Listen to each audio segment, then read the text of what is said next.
Hello. Good morning, good afternoon, good evening, wherever you are. It's Musings by Martiki coming to you again today to record another podcast session.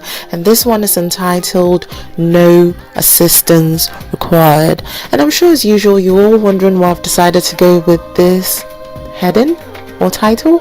But then it's mainly to do with the fact that a lot of times we always plow through life feeling that we don't need help, and it's that help that I'm here to talk about today, so keep listening. So just to share a little bit about myself, I grew up in Ghana, although I was born in the UK, and part of my experience of growing up in Ghana involved storytelling through folktale. Not that I was the one telling the story, but then I was always the one who was listening to stories being told by the elderly a lot of times. And there was a TV show that used to come on every Saturday called By the Fireside, and anyone listening to this podcast who definitely grew up in Ghana would know exactly what I'm talking about and how fun this TV show was. And it was very addictive. Every child loved By the Fireside, and I'm sure the adults loved it too. And folktale, if you don't know what they are stories that are deeply rooted in culture, and there was always a cautionary lesson or a valuable lesson to take from each story that we heard. I mean, to date, there are certain things that I would never do because of some of these stories that I heard as a child. So I'd never take money that was just lying on the floor just because it's money. I'm not that type who say that finders keepers, because one of the folktales that I listened to as a child involved somebody picking money that did not belong to them, and then they turned into was it a fruit or yam or something funny like that. And I've always known that if something doesn't belong to me, I'm not going to touch it. Reason being, I don't want to turn into yam. And that's not what I'm here to talk about. Not stories about turning into yam or anything. But then there's a story about yam that I'm going to tell you about. If you don't know what yam is a type of food that grows from underneath the earth. It's if you know potatoes, then it's in potatoes family. That's the best way I can describe it. It's heavy in not heavy, should I say heavy? It's rich in carbohydrates, so quite starchy and just like potatoes. Let's just leave it like that. Anyway, so this story was about the main character. Let me just backtrack a little bit. The main character was always the spider, whose name was Kwaku Anansi, and Kwaku Anansi was always full of tricks. He always had mind games that he used to his advantage, and obviously if he is using it to his advantage, then there was always somebody who was missing out on some sort of opportunity that Kwaku Anansi had robbed them off. So Kwaku Anansi was on his way to the farm, or maybe he had gone to the farm. He was about to cook yam. An old lady approached him and advised him that, don't cook the main part of the yam. So the starchy bit of the potatoes, use that one. If you have that in your head, use that as an example. So the old lady advised him not to use the starchy part of the yam, but then was advised to cook the skin. And I mean, even if I was Kwaku Anansi, I would question this old lady. I mean, what do you mean by cook the skin when the main meal is in the yam and not the skin? And like me, Kwaku Anansi decided to just ignore the old lady and do his own thing. So he cooked the starchy part of the yam and left the skin, dumped it somewhere in the bin. And all of us sitting behind the television set, we're all like with Kwaku Anansi, just waiting for the food to get ready so that we'll just eat. Well, I wasn't part of the feast, but then I was living vicariously through Kwaku Anansi, just waiting for the food to get ready, so we see what comes out of it. And rightly so, and as the lady had stated, everything that was in the pot turned into rocks. There was no yam, it was all rocks. And it was at that point that Kwekwonansi realized that, when somebody is wise or an elderly person speaks to you, you have to listen, because a lot of times they know exactly what they're talking about through experience, and they just have that wisdom. So sometimes you just have to stop and listen, because they always have something sensible to say.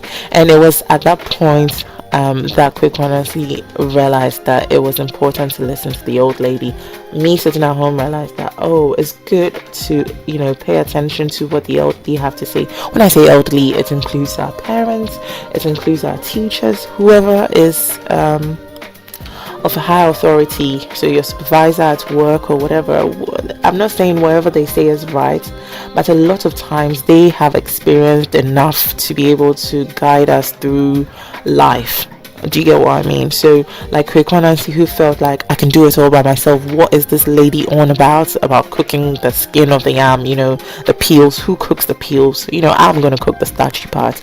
And as he had done what he pleased, he realized at the end of it all that it was even the best, but it was in his best interest to have listened to the old lady, because she had some sort of foresight to know that the yam was not going to turn into yam, then it was going to turn to rocks.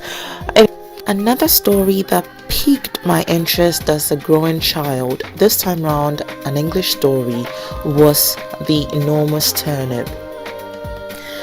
It was about a man who had independently planted his seed. He had independently watered the plant and was independently ready to uproot his turnip. It was at that point that he realized that, oh dear, I can't do this by myself. So he called for help. This person he asked to help him was his wife. So she came in, helped to pull, nothing happened. And then he called for more help from the people around town. So they came in, helped him. So it was him, his wife, those people helping to pull the turnip. Still nothing happened. I think the dog came in next. So there was a dog who came in to help pull the turnip. Well, all with, the people who were there before. Nothing happened. The cat joined. Still nothing. Then the tiniest mouse came in and helped. And all of a sudden, the turnip was uprooted. So it had to take the biggest, the strongest, the tiniest, the weakest. Everybody was involved in this activity, and in the end they all had a feast. At the end of last year, I ordered a gym set online, and I remember while I was placing the order, a question popped on the screen, and it basically was asking if I required assistance with setting up the gym set at home. Obviously I ticked nope. Why would I need assistance? I am the DIY lady in my household, and I am the queen of DIY. Nobody can overthrow me, because I love to take on these projects at home. This gym set arrived safely, and here I was struggling to put the parts together. But fortunately, my dear husband was readily available to help me when I asked for help. I'm using this as an example of a time, when I thought, I've got this, and I really needed help. Another story that I'd like to share was a time when I had to go through a major heartbreak. And what was interesting about this heartbreak was I called my mom for comfort. She gave me all the comfort I needed, and I felt like I needed more support. So I called my dad, and my dad was pleasant about the whole thing. Guess what? I'd never even told him that I was in a relationship in the first place. Not that it mattered anyway, but I did not see the need, to introduce anybody to him if it wasn't that serious. and my dad was not even judgmental or anything at all. He didn't ask, why were you in a relationship, who were you in a relationship with? Nope, none of those. He was just nice. He was very warm. He gave me all the comfort I needed. He even asked my stepmom to call me on the phone to make sure I was okay. And one lovely thing that he did was that he called an aunt of mine who lived very close to my university campus to drive all the way to come and, check on me, make sure I was okay. My aunt arrived. She sat next to me. She stayed with me all through. The reason why I'm sharing all of these stories with you is that, like the Kweku Anansi story, there are people who come in just at the beginning of our predicament.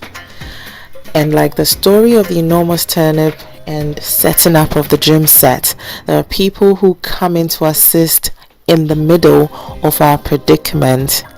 And then like the story of my heartbreak, there are people who come in to assist when, our relationship has just ended. And I'm trying to say that it doesn't matter what time you approach people for help. A lot of times they're always ready to give you a helping hand or a shoulder to cry on when we're going through difficult times. In the same way, God is always there to listen. It doesn't matter how late we approach Him in whatever situation that we're facing. Sometimes we feel like, it's a bit too late for me to approach God with this particular situation. But funny enough, He doesn't think it's late. His timing is not our timing. So technically, we're not even using the same clock. It's never too late to approach Him to say, hey God, please hear me out. I've been through A, B, and C, and I know that you can assist. Sometimes He doesn't immediately step in to assist, but we realize that in a grand scheme of things, it actually does make sense that He didn't assist at the time that we asked for that help. So sometimes you may have, just been kicked out of a job or something, and you're crying, oh God, give me the job back. And guess what? There's actually a better job for you elsewhere. You had to be kicked out, otherwise you were just going to be loyal to these people and stay there for the rest of your lives because, and that is what you know. But then, had you not been kicked out, you wouldn't have known that there was something better out there, or you had a bigger opportunity out there. Do you get what I mean? So let's not feel too bad to approach God when we need help, even if it feels like it's the very last minute. It doesn't matter how we value whatever it is, or the density of it, or how bad we feel that whatever we did was. Just feel free to approach God, and He would be more than happy to assist. Like I said, His timing is not our timing. So don't even look at your clock and expect it to come in the very next minute. Sometimes it does come the very next minute, and other times it is delayed. But there's a reason behind all of it. And when we sit back to watch His beautiful work, we realize that it was all for a good cause. It was actually really good that it happened that way. To finalize this podcast, let's revisit our mantra. I can do all things through Christ who strengthens me. Now repeat this after me. I can do all things through Christ who strengthens me. Do not forget this. Till next time, it's Musings by Martiki. Bye-bye.